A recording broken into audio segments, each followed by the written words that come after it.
YouTube में जाओ, search करो हरे कृष्ण महामंत्र के फ़ायदे क्या हैं। कुछ लोग 10 फ़ायदे बता देंगे, कुछ लोग 15 फ़ायदे बता देंगे, कुछ लोग 20 फ़ायदे बता देंगे। क्या कोई ऐसा है जो ये फ़ायदे बताए कि मुझे एक्चुअली क्या फ़ायदा हो रहा है? मतलब हरे कृष्ण महामंत्र मैं भी बोल रहा हूँ और मुझे पता है ऐसा फ़ायदा होंगे मुझे फ्यूचर में, लेकिन क्या एक्चुअली में वो जो लिस्ट है उनका फ़ायदा मुझे हो रहा है? तो ऐसे ही मुझे क्या फ़ायदा हुआ 1 महीना हरे कृष्ण महामंत्र करने का, आज इस वीडियो में बात करेंगे उसी के बारे में। सिर्फ मेरे दोस्त जानते हैं कि मेरी वॉइस क्लियर नहीं है, सिर्फ मेरे फैमिली मेम्बर जानते हैं कि मेरी वॉइस क्लियर नहीं है।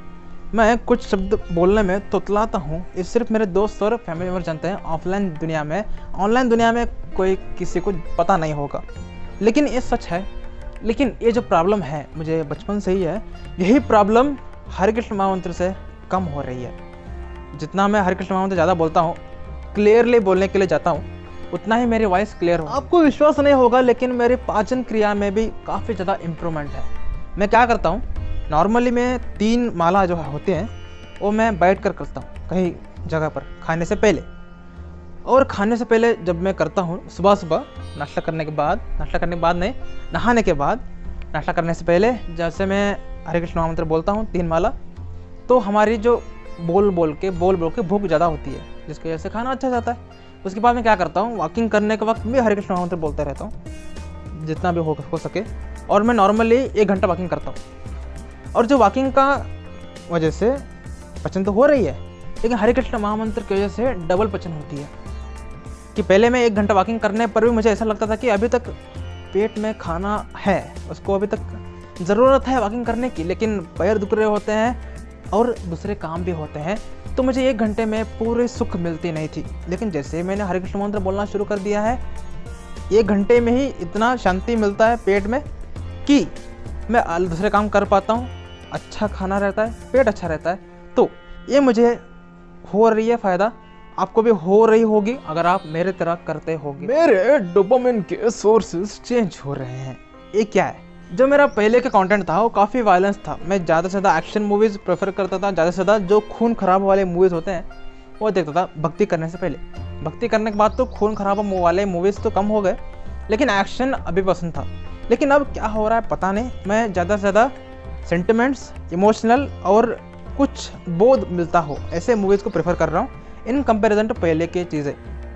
क्यों हो रहा है? क्योंकि मेरा डोपामिन था वो अलग अलग चीज़ों से हटकर इन चीज़ों में आ रहा है जो मेरे व्यक्तित्व को विकास में ले जाए। पता है मूवी सबको पसंद है, लेकिन भाग मिल्खा भाग अच्छा मूवी है, KGF एक 3rd क्लास मूवी है। इन 2 मूवीज़ में KGF देखने से हमारी ज़िंदगी में कुछ इम्प्रूवमेंट नहीं आने वाले, लेकिन भाग मिल्खा भाग देखने से हमें फोकस का पता चलता है और ज़िंदगी में हम भाग सकते हैं फास्टली। KGF से हमें कुछ नहीं मिलने वाला। ऐसे ही कंटेंट चेंज हो रही है बिकॉज ऑफ हरे कृष्ण महामंत्र। 4th वन, मेरी गानों की टेस्ट। मेरे मोबाइल में आपको अगर कभी विश्वास नहीं होगा, मेरे मोबाइल में 15 GB प्लस सॉन्ग्स पड़े थे बॉलीवुड के। अब मेरे मोबाइल में 15 GB कम सॉन्ग्स है। मतलब मैंने सब के सब सॉन्ग्स को डिलीट कर दिया और जो भी मेरे मोबाइल में अभी गाने हैं वो सब कृष्ण भक्ति के गाने हैं। हरे कृष्णा या कोई म्यूज़िक है जिसको मैं यूट्यूब में यूज़ करता हूँ। ऐसे ही चेंज क्यों आया? क्योंकि मुझे एक बात पता चल गई कि हर एक गाना हमें लस्ट की तरफ बढ़ाता है। बॉलीवुड में ऐसा एक भी गाना नहीं है जो हमें फ्यूचरिस्टिक या हमारे माइंड को शांत करता हो, जो हमें गोल की तरफ ले जाता हो और हमें माइंड को शांत करता हो। जो मोटिवेशनल गाने हैं वो कुछ दिनों बाद वो बकवास हो जाते हैं, लेकिन जो प्यार के गाने हैं वो कभी बकवास नहीं होते और हमारे माइंड को शांत तो घंटा करते हैं, उसके साथ साथ हमारे जो विचारधारा है उसको लक्ष्य की तरफ भगा रहे होते हैं। तो गानों की टेस्ट चेंज करने से लक्ष्य की तरफ ज़्यादा मन नहीं है, ज़्यादा मन भक्ति की तरफ है, ज़्यादा मन विकास की तरफ है। विकास क्यों बोल रहा हूँ मैं? फ्यूचर की तरफ। माय मोबाइल यूसेज, काम में फोकस, मोबाइल में यूसेज, दोनों इनडायरेक्टली प्रोफेशनल है। जितना मोबाइल यूज़ करोगे उतना काम कम होंगे, जितना काम ज़्यादा होगा उतना मोबाइल कम यूज़ होगा। और 5th प्रॉफिट ये हो रही है मुझे कि हरे कृष्ण महामंत्र बोलने की वजह से, बिकॉज मन सरल है, कॉम्प्लिकेटेड नहीं है, तो बेकार चीज़ों में, जैसे मेरा डोपामिन में डिटॉक्स कर रहा हूँ, तो वैसे ही जो मोबाइल का जो क्रेज़ था, मोबाइल का जो आनंद में ले रहा होता था, वो आनंद को मैंने घटाकर मैक्सिमम आनंद बुक में लेना शुरू कर दिया है, मैक्सिमम आनंद चैंटिंग में लेना शुरू कर दिया है, मैक्सिमम आनंद वीडियो बनाने में लेना शुरू कर दिया है, और आपके रिस्पॉन्स कमेंट्स को देखने में लेना शुरू कर दिया है। कुछ चेंजेस आ रहे हैं मेरी ज़िंदगी में।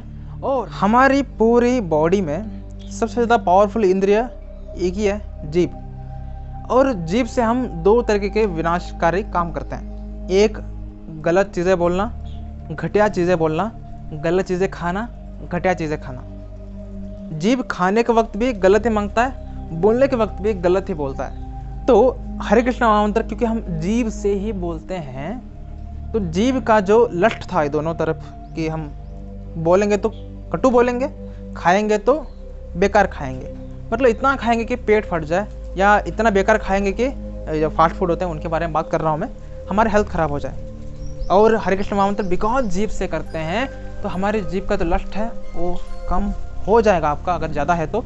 मेरा मैक्सिमम लेवल पर कम हो चुका है। अब मैं जो भी खाना आता है हरे कृष्णा बोल के खाता हूँ, कोई विवाद नहीं करता लोगों से, मतलब फैमिली से। और जो वाणी है, सत्य तो बोलेंगे सर, सत्य कटु होता है, सत्य तो बोलेंगे, लेकिन इतना सत्य ना बोलेंगे कि लोगों के जो यहाँ एक वस्तु होती है ना, उसको बाण लग के छेद के चला जाए। इतना सत्य भी नहीं बोलना है कि लोगों को आपसे घृणा होना शुरू हो जाए। इतना सत्य भी नहीं बोलना है कि लोग आपसे हेट करना शुरू कर दे। इतना भी सत्य नहीं बोलना है कि लोग समझे कि आप सत्य नहीं बोल रहे, आप निंदा कर रहे हैं। सिंपल बात है।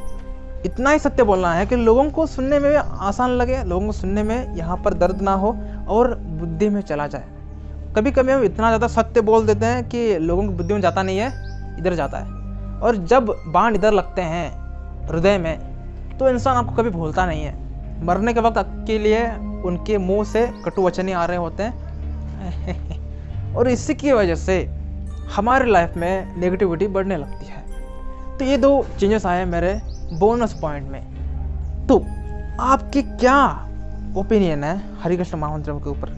आपके भी फायदे हो रहे होंगे, अगर आप भी निष्ठा से कर रहे हो तो आपको क्या फ़ायदा हो रहे हैं कमेंट में ज़रूर बता देना। क्योंकि आदर्श जो होते हैं कि हरे कृष्ण महामंत्र के 100 फायदे हैं, इसमें मुझे कितना हो रहा है यही इम्पोर्टेंट है।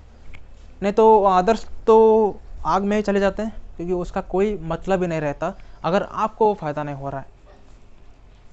सिंपल है। चलते हैं। हरे कृष्ण। क्या मच्छर